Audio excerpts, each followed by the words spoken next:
Bueno, buenos días, queridos hermanos, los que estamos acá en la iglesia, en el local de nuestra iglesia, y también a los que están conectados desde sus casas a través de la tecnología. El estudio de esta mañana está basado, si vamos a leer la primera epístola universal del apóstol San Pedro, primera de Pedro, capítulo 1. Y vamos a tratar el tema de la herencia o de los herederos, ¿verdad? Un tema que muy actual. Entonces les invito a abrir sus Biblias en la primera carta de Pedro, capítulo 1. Vamos a leer íntegramente el capítulo 1, versículos 1 hasta el 25. Y después vamos a desarrollar algunos aspectos de esta muy interesante carta que escribió el apóstol Pablo. Dice así la palabra del Señor en 1 de Pedro, capítulo 1, versículos 1 en adelante.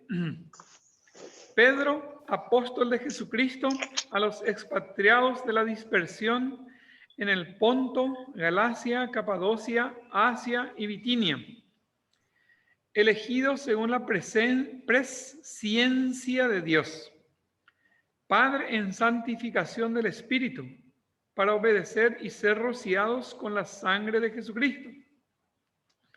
Gracia y paz os sean multiplicados. Y acá empieza a desarrollar su carta.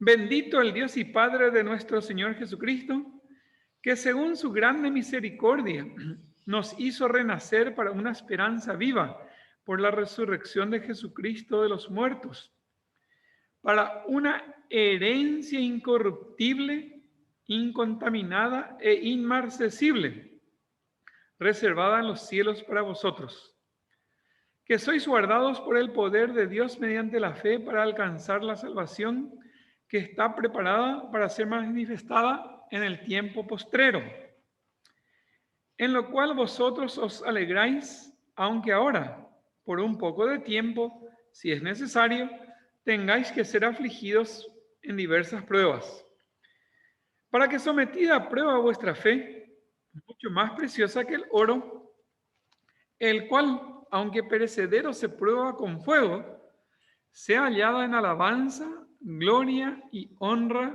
cuando sea manifestado Jesucristo. Versículo 8. A quien amáis sin haberle visto, en quien creyendo, aunque ahora no lo veáis, os alegráis con gozo inefable y glorioso, obteniendo el fin de vuestra fe, que es la salvación de vuestras almas. Los profetas profetizaron de la gracia destinada a vosotros, inquiriendo y diligentemente indagaron acerca de esta salvación, escudriñando qué persona y qué tiempo indicaba el Espíritu de Cristo que estaba en ellos, el cual anunciaba de antemano los sufrimientos de Cristo y las glorias que vendrían tras ellos. A estos se les reveló que no para sí mismos, sino para nosotros, administraban las cosas que ahora os son anunciadas por lo que os han predicado el Evangelio por el Espíritu Santo enviado del cielo, cosas en las cuales anhelan mirar los ángeles. Por tanto, ceñid los lomos de vuestro entendimiento, sed sobrios y esperad por completo en la gracia que se os traerá cuando Jesucristo sea manifestado. Como hijos obedientes, no os conforméis a los deseos que antes teníais estando en vuestra ignorancia, sino como aquel que os llamó en todo, sed también vosotros santos en toda vuestra manera de vivir, porque está escrito, sed santos porque yo soy santo. Y si invocáis por Padre a aquel que sin acepción de personas obra de cada uno, conducíos en temor todo el tiempo de vuestra peregrinación, sabiendo que fuisteis rescatados de vuestra vana manera de vivir, la cual recibisteis de vuestros padres, no con cosas corruptibles como oro o plata, sino con la sangre preciosa de Cristo, como de un cordero sin mancha y sin contaminación, ya destinado desde antes de la fundación del mundo, pero manifestado en los postreros tiempos por amor de vosotros, y mediante el cual creéis en Dios, quien le resucitó de los muertos y le ha dado gloria, para que vuestra fe y esperanza sean en Dios. Habiendo purificado vuestras almas por la obediencia a la verdad, mediante el Espíritu, para el amor fraternal no fingido. Amaos unos a otros entrañablemente, de corazón puro, siendo renacidos, no de simiente corruptible, sino de incorruptible, por la palabra de Dios que vive y permanece para siempre. Porque toda carne es como hierba, y toda la gloria del hombre como flor de la hierba. La hierba se seca y la flor se cae, mas la palabra del Señor permanece para siempre. Y esta es la palabra que por el Evangelio os ha sido anunciada. Hasta aquí la lectura de la palabra de Dios. Vamos a tener un momento de oración. Nuestro amado Padre Celestial, te alabamos y te bendecimos una vez más en esta mañana. Te damos gracias por este privilegio de poder estar congregados, reunidos en tu nombre, lavados, limpiados, Señor, por la sangre de tu Hijo amado Jesús. También el privilegio de poder abrir libremente tu palabra, la Santa Biblia, y poder leer este capítulo de una carta escrita por tu siervo, el apóstol San Pedro, Señor, que compartió con el Señor Jesucristo en su ministerio. El Señor fue formado por él y Señor, inspirado por tu Espíritu Santo, escribió esta carta, también la otra carta, la segunda de Pedro, y hoy podemos leer y estudiar, Señor, este capítulo 1.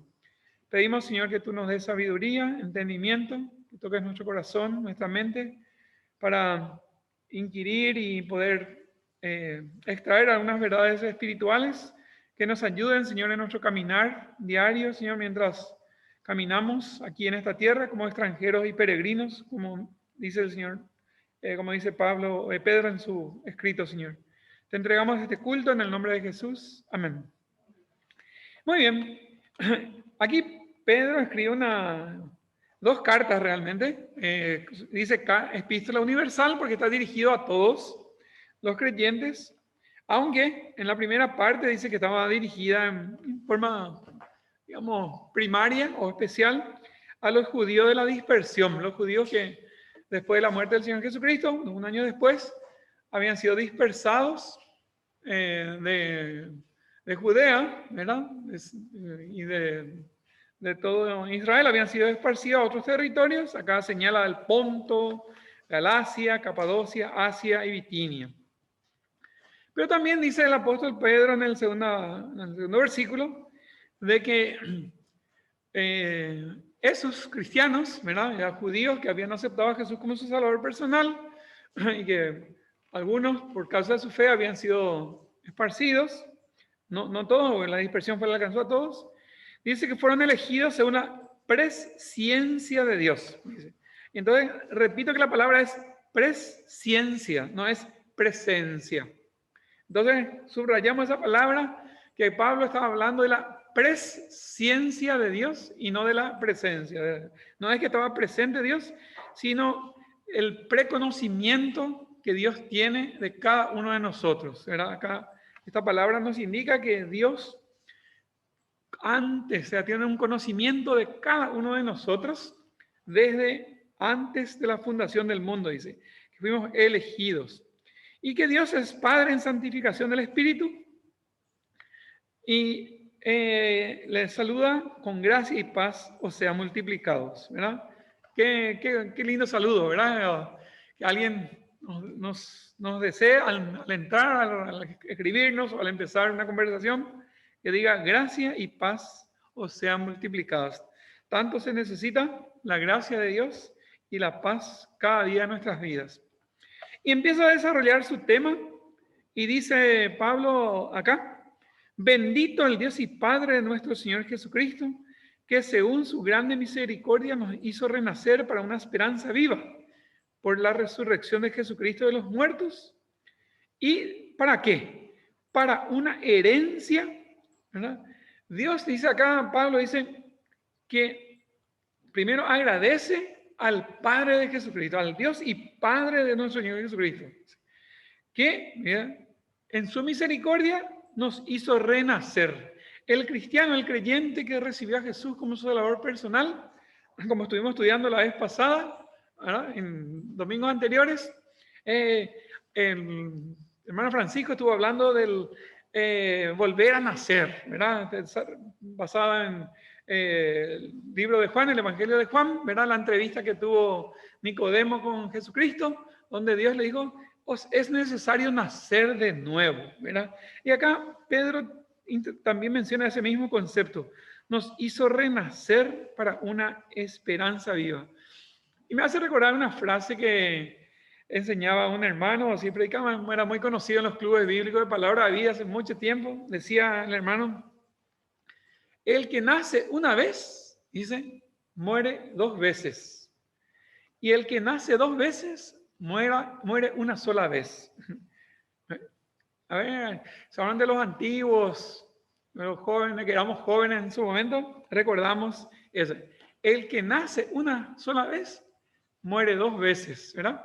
¿Por qué muere 2 veces? Porque llega a morir terrenalmente, físicamente, y también le espera la muerte eterna, ¿verdad? Es decir, la separación de Dios. Pero el que nace 2 veces, ¿verdad? ¿Cómo es que nace 2 veces? Primero, nace así como Leandro, o como todos nosotros, de nuestra mamá. Tenemos nuestro nacimiento físico, ¿verdad? Como dice el Señor Jesucristo, el que es nacido de la carne, carne es, ¿verdad? Pero que es nacido del Espíritu, Espíritu es. El que nace físicamente una vez, pero después nace también espiritualmente al recibir a Jesús como Salvador personal, muere una sola vez, ¿verdad? Solamente la muerte física. Y después, porque Jesús dijo, ¿verdad? Que más todos los que le recibieron, a los que creen en su nombre, Dios les dio la potestad de ser llamados hijos de Dios, ¿verdad? Y de vivir una vida eterna. Así dice la Biblia. Entonces, habla del renacer, del nacer 2 veces. Y es con un objetivo, para una esperanza viva de la resurrección de Jesucristo de los muertos, ¿verdad? ¿Y para qué? Dice el versículo 4. ¿Para qué hizo todo esto? ¿Para qué nos hizo renacer? Para la esperanza viva y para una herencia incorruptible, incontaminada e inmarcesible. Y acá viene el tema inicial que queremos sacar, que Dios nos constituyó herederos, ¿verdad? Nos constituyó como herederos, nos dio una herencia. Y en muchos países, ¿verdad? Cuando hay crisis económicas, así como se está viviendo actualmente, y hay muchas personas que fallecen, ¿verdad? El que fallece muchas veces deja bienes, ¿verdad? A veces deja terrenos, casas, otros dejan dinero depositado, otros dejan vehículos, algunos más, otros menos. ¿Y quiénes heredan? Heredan personas, ¿verdad? Pero para acceder a esa herencia hay que hacer, acá en la mayoría de los países, acá en el nuestro, hay que hacer un juicio, ¿verdad? Todo un juicio, una acción jurídica que cuesta mucha plata, ¿verdad? Y a veces para conseguir eso se necesita mucho dinero, mucho gasto para poder acceder, o para heredar eso, para recibir, implica un costo. Si alguien dejó una casa grande, una mansión, cuesta mantener una mansión, o si tiene un vehículo lujoso, hay que mantener. Y según acá un libro que estuve leyendo en una revista, dice, muchos herederos sin posibilidades materiales de hacer frente a los costos para acceder a eso, terminan por renunciar a lo que legítimamente les correspondía, dice, renuncian nomás. Y hay empresas que se van y compran esos derechos, ¿verdad? Le pagan una suma y le dice, en el interior también, gente que dejan hectáreas, no sé, 10, 20, 30 hectáreas, y los hijos no tienen interés o no pueden explotar, entonces alguien les compra su derechera o su su herencia, ¿verdad?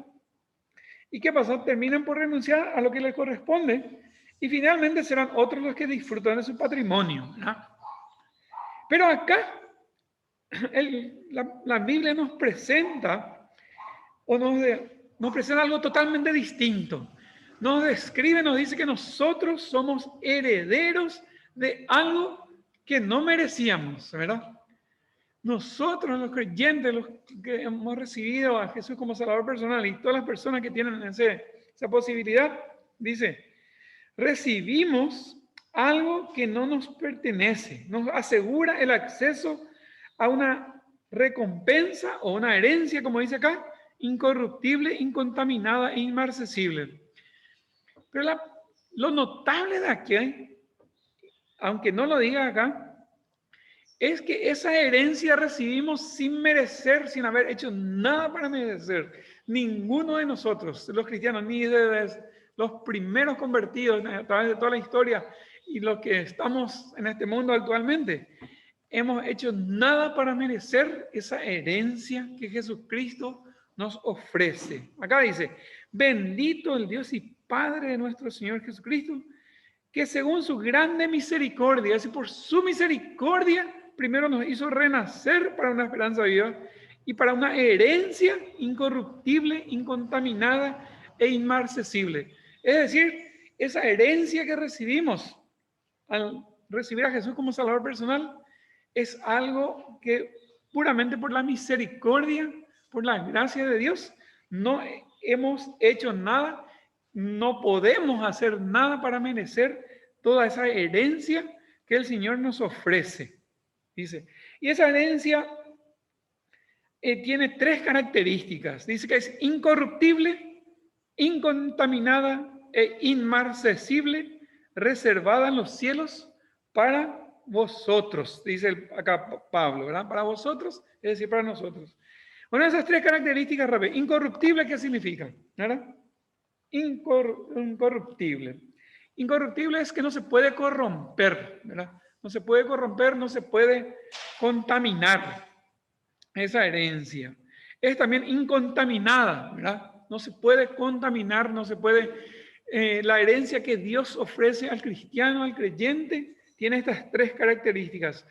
No se puede, es incorrumpible, no se puede corromper, es decir, no se puede desgastar, no le puede agarrar óxido, no se puede contaminar, dice es incontaminada, y también dice inmarcesible. Y esta palabra a mí me llamó la atención. ¿Qué significa inmarcesible?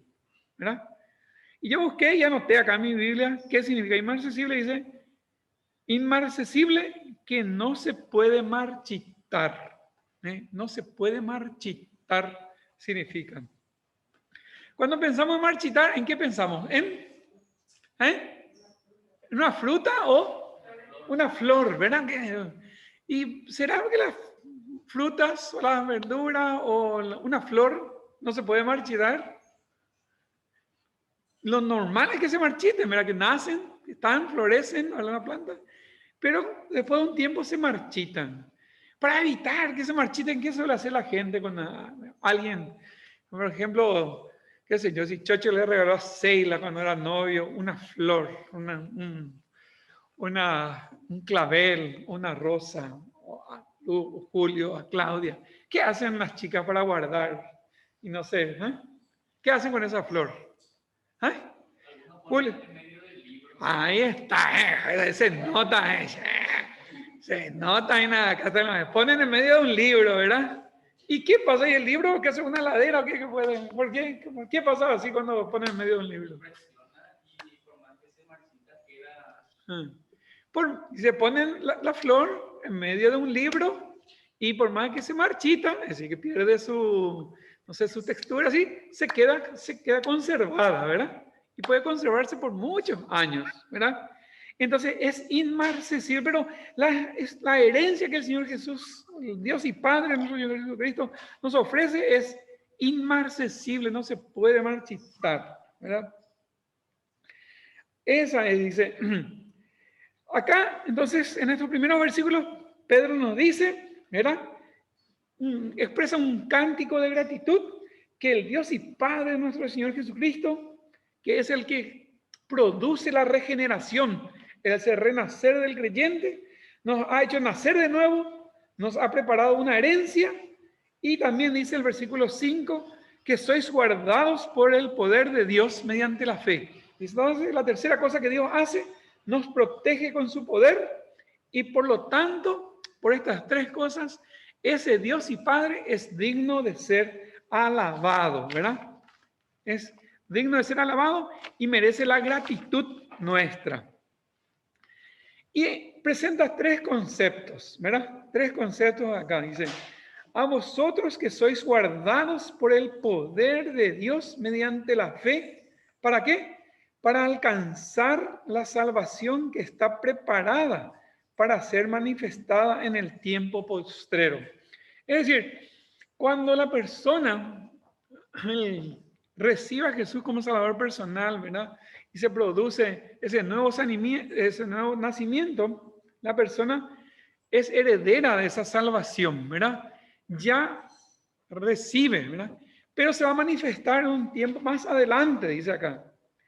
La salvación está preparada para ser manifestada en el tiempo postero. Es decir, recién cuando el Señor Jesucristo nos llama a su presencia, y cuando venga a buscar a los redimidos allí, vamos a gozar, ¿verdad?, de esa salvación, ¿verdad? Si bien ya poseemos, eso se va a hacer manifestada en el tiempo postero.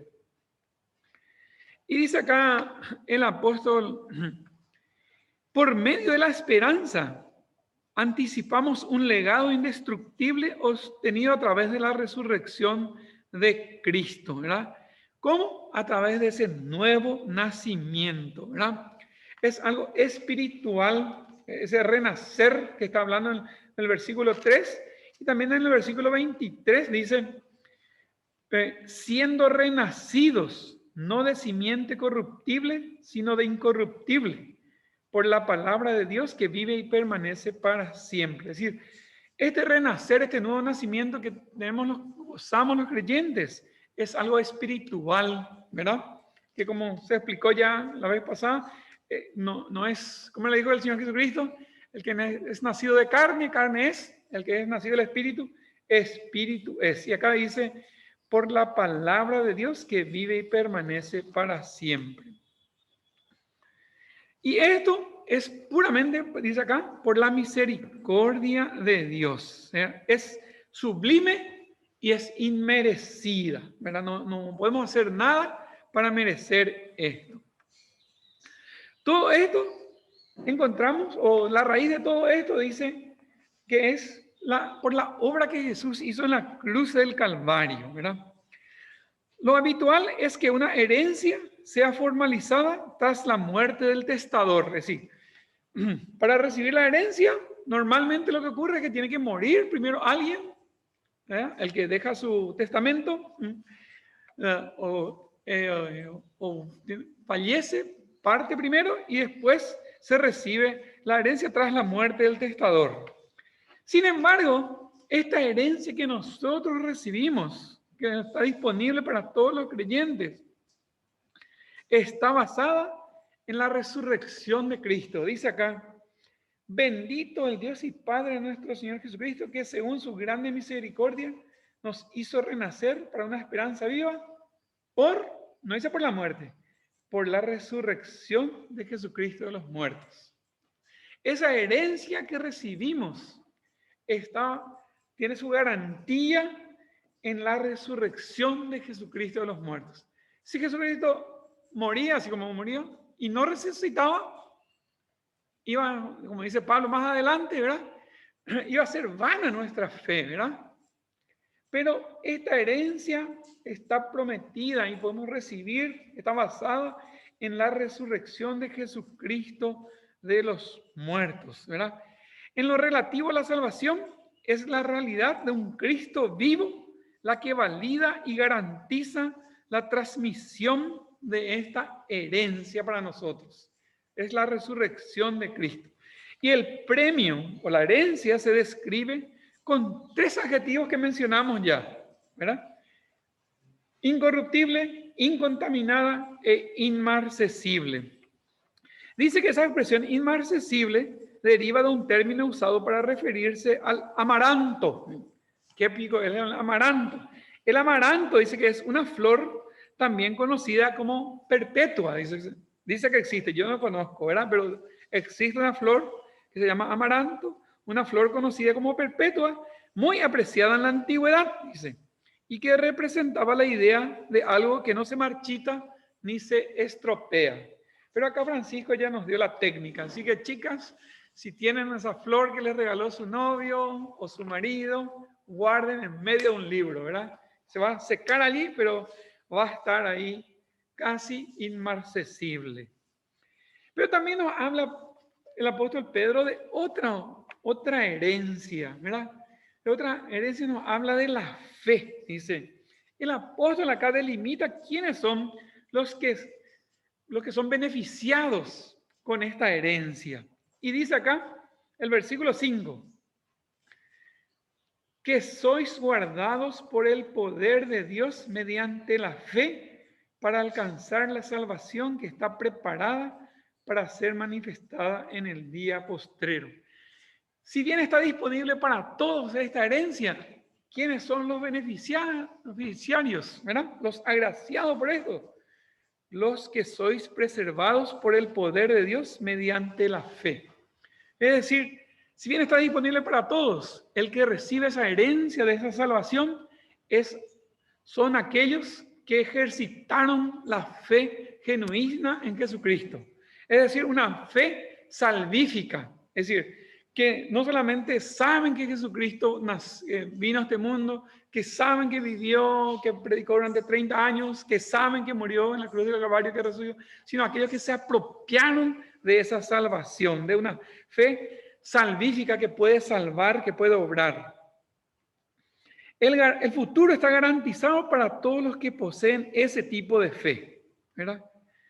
Pero muchas veces escuchamos estudios, predicaciones, o escuchamos de gente que hablan de que la gente que tiene esa fe y esa salvación nos garantiza una vida de prosperidad, de bendiciones, de alegría, de gozo, así de por vida.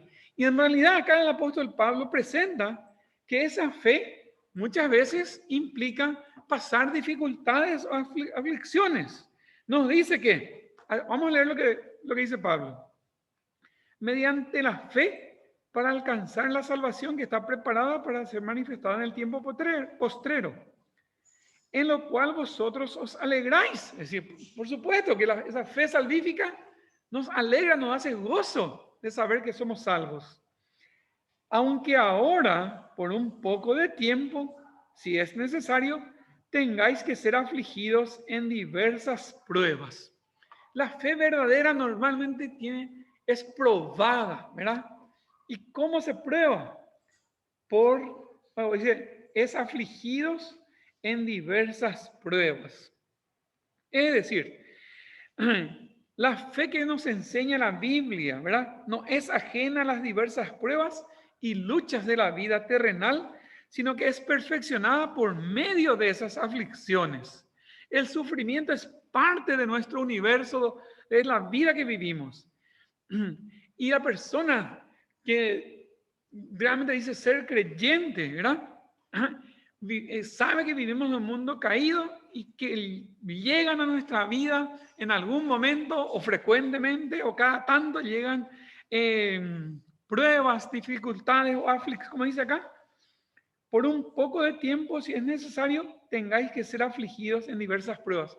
Hermanos y hermanas, si estás pasando por pruebas, es porque Dios está permitiendo, porque Dios ve en vos un corazón de una persona que recibió a Jesús como su Salvador personal.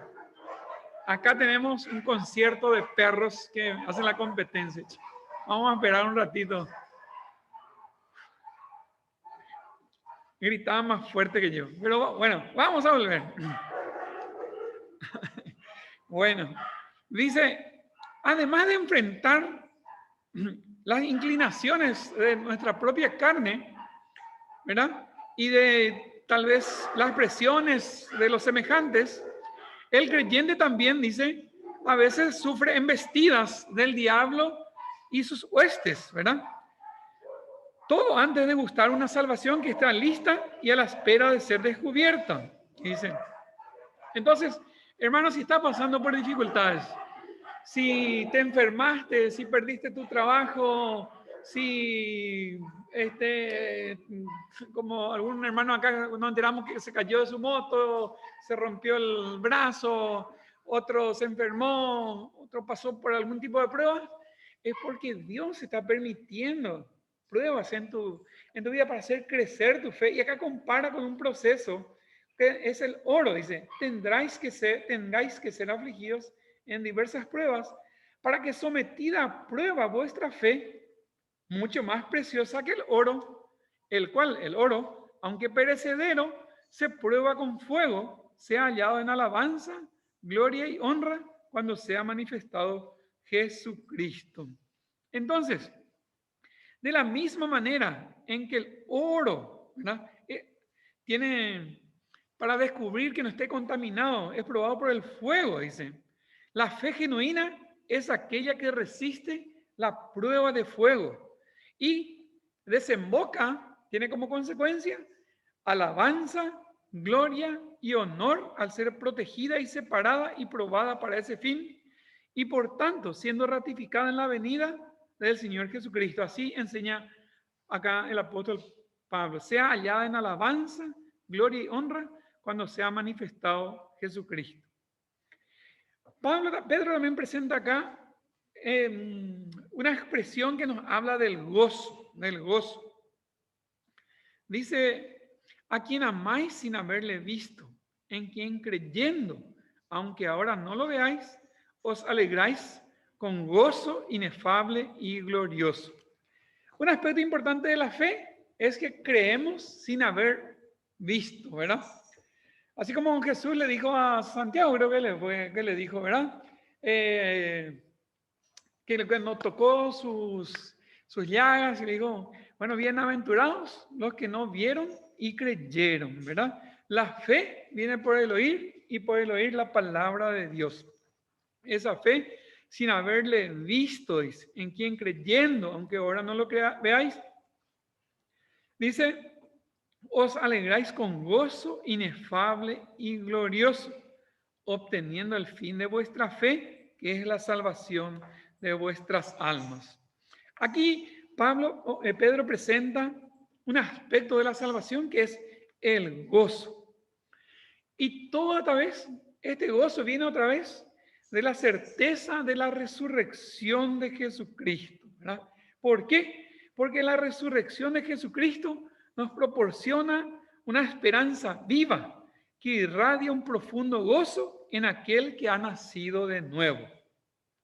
Y ese gozo dice que es inefable, ¿verdad? Así dice acá.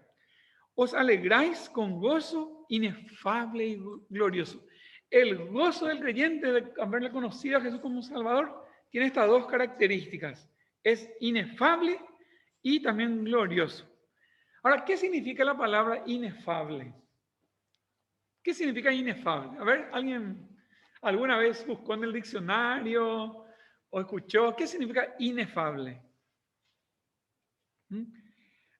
Inefable, el in significa no, ¿verdad? Acá el participio in significa no, y fable significa de poder falar, de poder hablar. Y cuando dice in, significa que no se puede hablar. Es decir, el gozo que experimentamos los creyentes, ¿verdad? Dice que es inefable, no se puede describir.